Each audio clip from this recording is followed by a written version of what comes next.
So hello guys, welcome back to my YouTube channel. അപ്പോൾ ഞാൻ ഇന്ന് പറയാൻ പോകുന്നത് എൻ്റെ പ്രഗ്നൻസി എങ്ങനെ ഉണ്ടായിരുന്നു, പ്രഗ്നൻസി എക്സ്പീരിയൻസ് എങ്ങനെ ഉണ്ടായിരുന്നു, ഞാൻ ഏത് ഹോസ്പിറ്റലിലാണ് പോയത്, അങ്ങനെ വേണ്ടിയുള്ള കുറച്ച് കാര്യങ്ങളാണ്. അപ്പോൾ ലാസ്റ്റ് ഞാൻ ചെയ്ത വീഡിയോ എന്ന് പറയുന്നത് എൻ്റെ 9th month സെറമണി വീഡിയോ ആണ്. അപ്പം ആ വീഡിയോയിൽ ഞാൻ പറഞ്ഞിട്ടുണ്ടായിരുന്നു ഇനി ഞാൻ വീഡിയോ എന്തായാലും ചെയ്യും, ഫുള്ളായിട്ട് ചെയ്യും, ആക്റ്റീവായിരിക്കും, അങ്ങനെ വേണ്ടിയുള്ള കാര്യങ്ങളൊക്കെ പറഞ്ഞിട്ടുണ്ടായിരുന്നു. പക്ഷേ അൺഫോർച്ചുനേറ്റ്ലി ഞാൻ അതിൻ്റെ 2 days കഴിഞ്ഞപ്പോൾ തന്നെ അഡ്മിറ്റ് ആവുകയാണ് ചെയ്തത്. അപ്പം എനിക്ക് എൻ്റെ പ്രഗ്നൻസി ടൈമിൽ വീഡിയോസൊന്നും മെയിനായിട്ട് ചെയ്യാൻ പറ്റാഞ്ഞതെന്ന് വെച്ചാൽ എനിക്ക് ഭയങ്കര ഹെൽത്ത് പ്രോബ്ലംസ് ഒക്കെ ഉണ്ടായിരുന്നു. ഞാൻ ഇൻസ്റ്റയൊക്കെ ഇങ്ങനെ സ്ക്രോൾ ചെയ്യുന്ന സമയത്ത് ഈ പ്രഗ്നൻസി ടൈമിലൊക്കെ എല്ലാവരും ഇങ്ങനെ വീഡിയോസൊക്കെ ചെയ്യണത് കാണണമൊക്കെ ഉണ്ടായിരുന്നു. എനിക്കങ്ങനെ ചെയ്യണമെന്ന് ആഗ്രഹം ഉണ്ടെങ്കിൽ കൂടെ എൻ്റെ ഹെൽത്ത് ഇഷ്യൂ കാരണം എനിക്ക് വീഡിയോസ് ചെയ്യാൻ പറ്റാണ്ടായി. ഒരു പെയിനും ബാക്ക് പെയിനും പിന്നെ എനിക്ക് ശ്വാസം മുട്ടിൻ്റെ പ്രശ്നം ഈ ഒരു പ്രഗ്നൻസി ടൈമിൽ വന്നു. അപ്പോൾ അതൊക്കെ എനിക്ക് ഭയങ്കര ഒരു ബുദ്ധിമുട്ടായിരുന്നു. അപ്പോൾ അങ്ങനെ എനിക്ക് വീഡിയോ ഒക്കെ ചെയ്യാനുള്ളൊരു മടി വന്നു. അങ്ങനെയാണ് 9th month സെറമണിയിൽ ഞാൻ പിന്നെ വീഡിയോസ് എടുക്കുന്ന സമയത്ത് ഞാൻ വിചാരിച്ചു ഓക്കെ ഒന്ന് ചെയ്യാം, വീഡിയോ ചെയ്യാം, അങ്ങനെയൊക്കെ വെച്ചിട്ടായിരുന്നു ഞാൻ ആ വീഡിയോ ചെയ്ത സമയത്ത് ഞാൻ പറഞ്ഞത് ഇനി വീഡിയോ എന്തായാലും എടുക്കും, ആക്റ്റീവായിരിക്കും എന്നുള്ള കാര്യങ്ങളൊക്കെ. പക്ഷേ എനിക്ക് ഹോസ്പിറ്റലിൽ ഒരു 2 days കഴിഞ്ഞപ്പം അഡ്മിറ്റ് ആവേണ്ടി വന്നു. ഞാൻ തീരെ വിചാരിച്ചതല്ലായിരുന്നു. കാരണം എൻ്റെ ഡേറ്റ് എന്ന് പറയുന്നത് മാർച്ച് 23-നായിരുന്നു. ഇത് മാർച്ച് 10th ഞാൻ ആക്ച്വലി ഹോസ്പിറ്റലിൽ അഡ്മിറ്റ് ആവുകയാണ് ഉണ്ടായത്. ആക്ച്വലി 9th month ആയ സമയത്ത് തൊട്ടിട്ട് ഞങ്ങൾ ഹോസ്പിറ്റൽ ബാഗൊക്കെ പാക്ക് ചെയ്ത് വെച്ചിട്ടുണ്ടായിരുന്നു. എപ്പോഴാണ് പോകേണ്ടതെന്ന് അറിയാത്തതുകൊണ്ട് നമ്മൾ ബാഗത്തെല്ലാം പാക്ക് ചെയ്ത് വെച്ചിട്ടുണ്ടായിരുന്നു. അപ്പം ആ ഒരു വീഡിയോ എടുക്കാനായിരുന്നു ഞാൻ സത്യം പറഞ്ഞാൽ വിചാരിച്ചിട്ടുണ്ടായിരുന്നത്. എന്തൊക്കെയാണ് എൻ്റെ ഹോസ്പിറ്റൽ ബാഗിലുള്ളതെന്ന് നിങ്ങളെയും കൂടി കാണിച്ചു തരാം. ഇനിയിപ്പം പ്രഗ്നൻസി സ്റ്റേജിലൂടെ കടന്നു പോകുന്ന ലേഡീസ് ഉണ്ടെങ്കിൽ അവർക്ക് ഹെൽപ്ഫുൾ ആയിക്കോട്ടെ വെച്ചു. ആൻഡ് അതായിരുന്നു ഞാൻ വിചാരിച്ചിട്ടുണ്ടായിരുന്നത്. അങ്ങനെ ഞാൻ പറഞ്ഞു മാർച്ച് 23-നായിരുന്നു അതിൻ്റെ ഡേറ്റ് ഉണ്ടായിരുന്നത്. പക്ഷേ മാർച്ച് 10th ഞാൻ ആക്ച്വലി അഡ്മിറ്റായി. ഈ മാർച്ച് 10th എന്ന് പറയുന്നത് ഞാൻ മന്ത്ലി ചെക്കപ്പ് ആ ഒരു ബേസിസിൽ പോയതാണ്. പക്ഷേ ആ ദിവസങ്ങൾ കുറച്ച് മുന്നേ ഒക്കെ ആയിട്ട് എനിക്ക് ചെറിയ ചെറിയ പെയിൻ ഉണ്ടായിരുന്നു. പെയിൻ മീൻസ് നമുക്ക് പീരിയഡ്സ് പെയിനില്ലേ, ആ ഒരു പെയിന് പോലെ ഒരു മിനിറ്റ് അങ്ങനെയൊക്കെ, ഒരു മിനിറ്റ് ഒന്നും പറയാൻ പറ്റില്ല, അങ്ങനെ ചെറുതായിട്ടൊന്ന് വന്ന് പോവുക അങ്ങനെയൊക്കെ ഉണ്ടായിരുന്നുള്ളൂ. അപ്പം ഞാനത് അവിടെ എത്തിയപ്പോൾ കഴിഞ്ഞപ്പം ഡോക്ടറെ അടുത്ത് പറഞ്ഞു എനിക്കിങ്ങനെ ചെറുതായിട്ട് പെയിനൊക്കെ വരുന്നുണ്ട്, അങ്ങനെ പെയിനൊക്കെ ഉണ്ടായിട്ടുണ്ടായിരുന്നു. അപ്പോൾ ഞാൻ കാഷ്വലായിട്ട് പറഞ്ഞതാണ്. അങ്ങനെ ഡോക്ടർ പറഞ്ഞു PV ഇന്ന് തന്നെ PV എടുക്കണമെന്ന് പറഞ്ഞ്. PV മീൻസ് ഉള്ളു പരിശോധന. അമ്മോ, PV എടുത്തപ്പോൾ തന്നെ സത്യം പറഞ്ഞാൽ എൻ്റെ കാറ്റ് പോയി.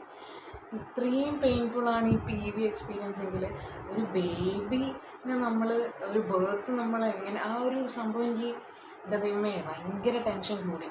അപ്പോൾ PV എടുത്തു കഴിഞ്ഞാൽ അന്ന് തന്നെ ഡോക്ടർ പറഞ്ഞു, PV എടുത്ത് കഴിഞ്ഞതിന് ശേഷം തന്നെ ഡോക്ടർ പറഞ്ഞു ഇന്ന് തന്നെ അഡ്മിറ്റ് ആവണം എന്നുള്ള കാര്യം. അങ്ങനെ അഡ്മിറ്റായി. സത്യം പറഞ്ഞാൽ ഹോസ്പിറ്റലിൽ പോയത് എൻ്റെ ഫയൽ മാത്രം കൊണ്ടില്ല. കാരണം എനിക്കറിയില്ലല്ലോ അഡ്മിറ്റായി പോകും എന്നുള്ളതെന്ന് അറിയില്ലല്ലോ. അങ്ങനെ ഞാൻ വേഗം എല്ലാവരെയും കോൺടാക്ട് ചെയ്തു, ഹോസ്പിറ്റലിൽ കാര്യങ്ങളും സെറ്റാക്കി അങ്ങനെയൊക്കെയായിരുന്നു. ഞാൻ മെഡിക്കൽ കോളേജ് ഹോസ്പിറ്റലിലായിരുന്നു, കോഴിക്കോട് മെഡിക്കൽ കോളേജ് ഹോസ്പിറ്റലിലായിരുന്നു എൻ്റെ പ്രഗ്നൻസി ഉണ്ടായിരുന്നത്. ഞാൻ ആദ്യം എനിക്ക് മെഡിക്കൽ കോളേജ് ഹോസ്പിറ്റലിൽ എന്ന് പറഞ്ഞപ്പോൾ ഭയങ്കര ബുദ്ധിമുട്ടുണ്ടായിരുന്നു. എനിക്ക് അവിടെ പോകാൻ തീരെ താല്പര്യമൊന്നുമില്ലായിരുന്നു.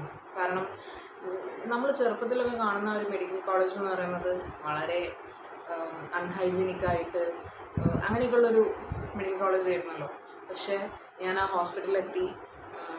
എൻ്റെ സത്യം പറഞ്ഞാൽ ലേബർ റൂമും അവിടെയുള്ള ഡോക്ടേഴ്സിൻ്റെ ആയാലും നഴ്സുമാരുടെയും ഒക്കെ പെരുമാറ്റവും സറൗണ്ടിങ്സും എല്ലാം കണ്ടപ്പോൾ തന്നെ എനിക്ക് സത്യം പറഞ്ഞാൽ ആ ഒരു മൈൻഡ് സത്യം പറഞ്ഞാൽ പോയിട്ടോ.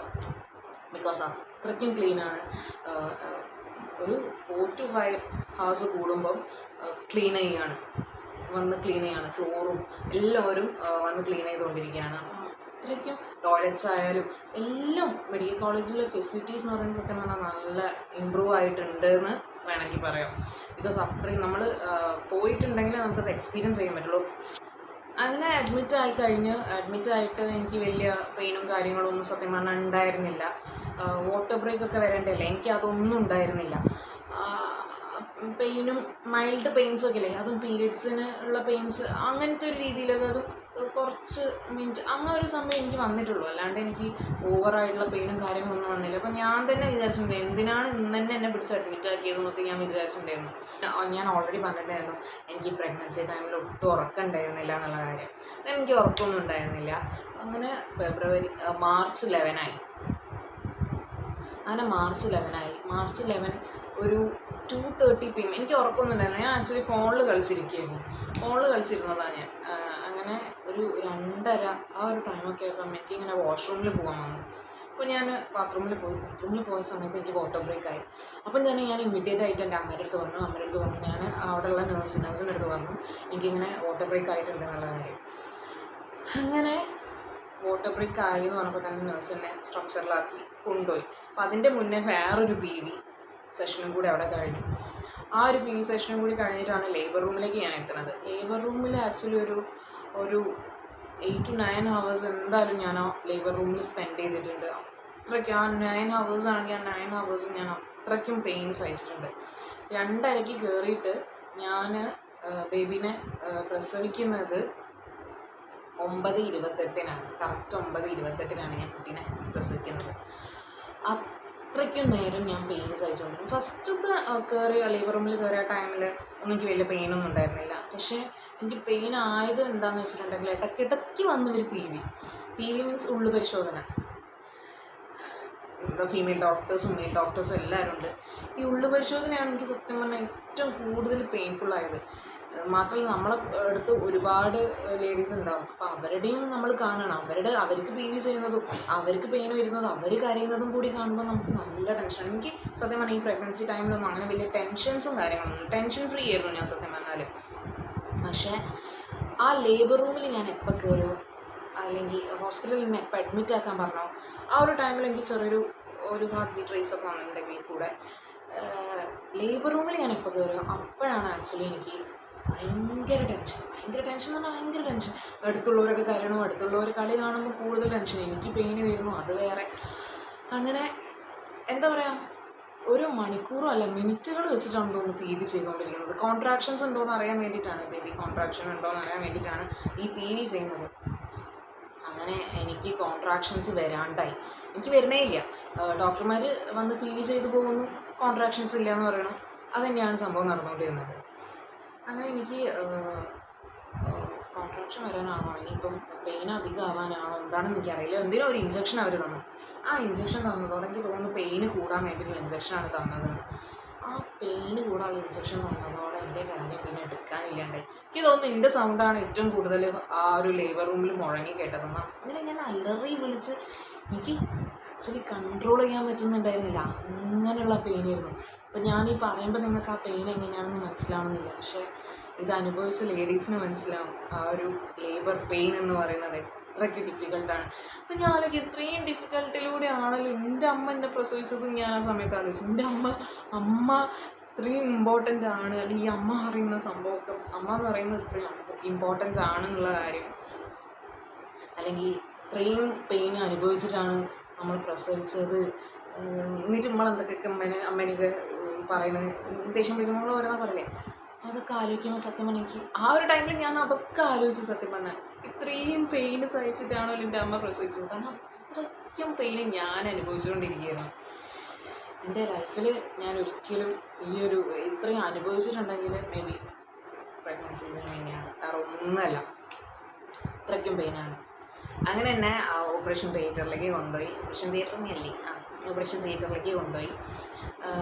ഞാൻ അവിടുന്ന് സത്യം പറഞ്ഞാൽ കുറേ കരഞ്ഞ് വിളിച്ച് പറഞ്ഞു എനിക്ക് നോർമൽ ഡെലിവറി വേണ്ട, എനിക്ക് സിസേറിയൻ മതി.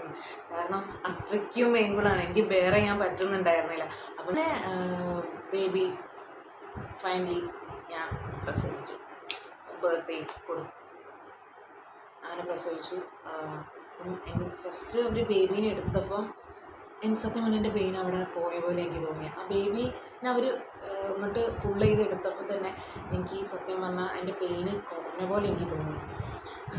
എന്നിട്ട് അവനെ കണ്ടപ്പോൾ ഞാൻ ചോദിച്ചു, ഇങ്ങനെ കാണിച്ചു തന്നിട്ട് ഞാൻ ചോദിച്ചു എന്താ ജെൻഡർ എന്ന് ഞാൻ അപ്പം അങ്ങോട്ട് ചോദിക്കണേ.